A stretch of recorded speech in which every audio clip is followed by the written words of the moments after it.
like I said, I alluded to Joe Bullock. It'd be good to see what he does coming from Barrow. Hopefully, he can follow the sort of Chris Hill route. And if he has half as much success as Chris Hill's had, then he'll be an outstanding signing. Obviously, he's been to the club before as well, so no stranger to that. The chant that we need to bring in for Joe Bullock that they use at Barrow, which I think is brilliant? His big is ginger. He used to be a winger. So there I'm you sure go. that one can catch on because it's not just restricted to Barrow. Chris Hankinson as well. He's I say that with sort of a tinge of we don't really need him to be successful. I think Gildart's been outstanding and fully deserved and shone for England.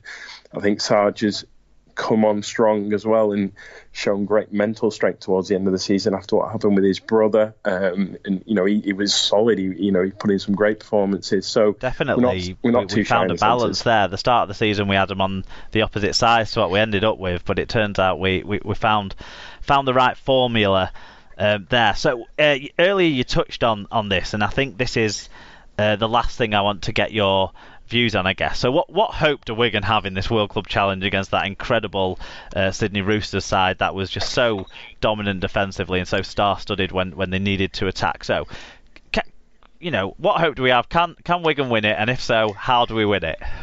Oh, man. Well, they can win it because at the end of the day, it's going to be a winter... it's going to be a winter evening at the DW. Hopefully, because it was announced so early, it'll give the time to get the ground packed out as well. So there's always that advantage there. But yeah, I think if we've got to outdo them at their own game, really. Defensively is where we won the grand final and we won, those games in the Super 8s. And I think it's that putting your body on the line. It's not going to be an easy game to win. But having said that, the coach is Adrian Lamb, so if anybody knows how to beat the Sydney Roosters, surely Adrian Lamb should have some insight and some knowledge as to what the weaknesses are. So we can win it.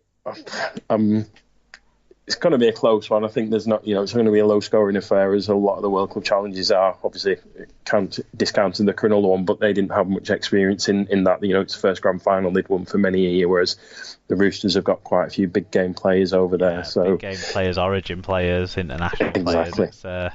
It's a little bit different, yeah. You know what? You're making me feel encouraged with all those reasons we'll win it. I don't know why I'm so pessimistic. I don't know if pessimistic's the right word. I don't know why I'm not quite expecting loads from Wigan in 2019. Maybe just 2018 filled me with so much joy that I can't expect to get that each year. I think I'm on the same page as you in terms of next season. It's an enjoyment factor because it's not a long-term thing. We know that Adrian Lamb is not really going to be worried about the future in terms of 2020, 2021. He's got to do a good job if he wants to get any NRL job. So he's got to do a good job at Wigan if he wants to stand his career instead. So it's a big risk for him, but I'm looking forward to seeing how if we can keep that defensive mentality and add a bit of Lamb's attacking flair, particularly to the half-backs with Williams and, you've mentioned Shorrocks and Josh Woods as well. Why can't we have a good season and enjoy it? I don't think there's that much pressure on Lamb because he's there for a season. So, and that fills me with a bit of hope. Yeah, so from a Wigan fan's perspective, let's hope we enjoy 2019. From every other Super League pod listener's perspective, if you have tuned into this just to hate on Wigan or whatever, make sure you support Wigan in that World Club Challenge. And David, thank you for being a part of this Super League pod short. Cheers, mate. Take care.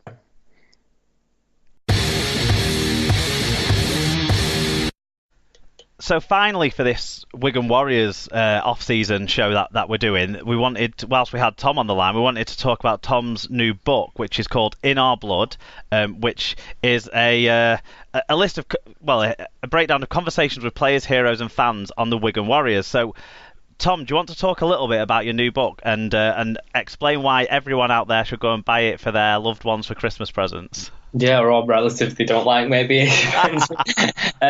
Yeah, absolutely. It goes straight from right through from Billy Boston to to players who are in the current squad with fans in between, and it's just basically sitting down, having a chat with these people. When you say Wigan Rugby League, what does it mean to you? And whether it's memories of games, or whether it's trophy wins or seasons or anything, just anything that sticks out, and just getting those down in a collection, just to kind of go on a bit of a nostalgia trip really, and just kind of, it's just something a bit fresh, and have a nice book about Wigan to have on the bookshelf really. Yeah. What was your inspiration for this book?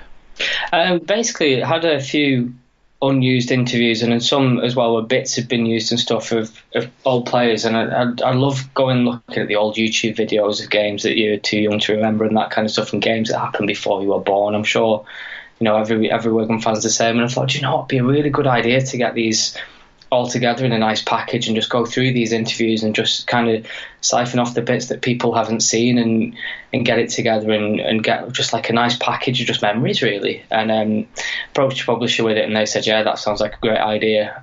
Stuck it all together and realised it was hopelessly short on the word count, and thought, we can make this a bit bigger here. So I get some fans involved and get their memories, because the club as well it's bigger than just the people who are involved on the pitch. It's about everyone, isn't it? Like the fans and the people in the backroom staff, that kind of stuff. So that's exactly true. I mean, it starts with a piece with Billy Boston, like you say, some interviews that you've had with him over the years, and then throughout the book, there's some real legends of not just the Wigan Rugby League club, but of sport. You've got an interview with Bradley Wiggins in there, haven't you? Which is fantastic. You've got all of the people that contribute to the Wigan Fan TV show pretty much in there. Myself, Sean, David, Matt McCooey. So that's been really cool reading through those stories, and then, like you say, up to the modern day, and that includes staff as well as players, doesn't it? So there's a real wide coverage of the club, and then it finishes with Sean Wayne, doesn't it? So was that one of the sort of highlights of being able to talk with Sean as he finished off his memorable time with Wigan? Absolutely, because with Sean's association with the club goes back to before I was born, and there's so much, like from that first World Club Challenge in '87 to the grand final last month, there's so much that of my happy Wigan memories that are down to him in some shape or form. And I just thought, it's the best thing really I could do to sort of say thank you in my own little way was to say, give him the final say in the book sort of thing. So it was a privilege to be able to speak to him about that really, and just have a bit more of a relaxed conversation where you're not prying for anything, or not like, who's injured, who's coming back, who you signing, and you didn't play well last week, what do you need to change? Oh, the attack, that kind of stuff. Yeah. And then being able to sit down and just have a proper chat, just reminiscing, and it was really, really nice way to close it. So I'm guessing that was one of the highlights then for you putting the book together. What other highlights were there throughout the process of putting the book together? Even before I knew it was going to be a book, chatting with Billy Boston was something that I'm still in awe about when I think about it. Obviously, far too young to have ever seen Billy play, but just when you say the name to anybody in this area, it just makes you stop and either smile or think, gosh, I wish I'd have seen him play, that kind of stuff.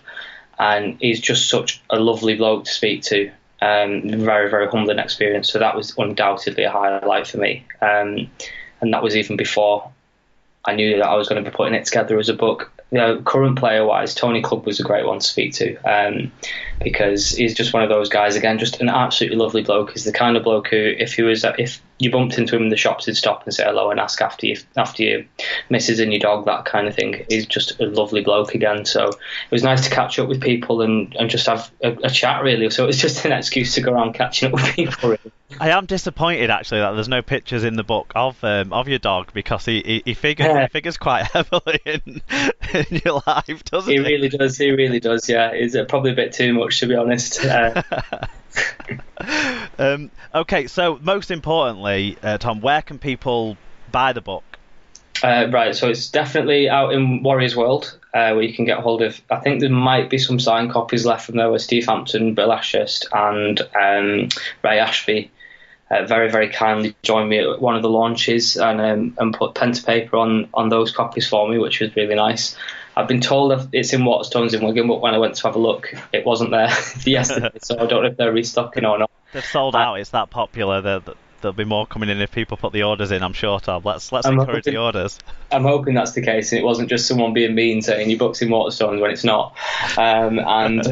It's obviously on Amazon as well. If you just Google In Our Blood Wigan, it comes up on the Amazon link there, and there's quite a few different places you can get it from. It's the out of stock thing is finally sorted, and it goes out straight away when you order it now. That's excellent. So if you are interested, Google In Our Blood and you will find lots of places to order the book from. Thank you, Tom, for going through that. And thanks for asking me to be a part of the book as well. I had a great time putting my part together for the book as well. Thanking you, really.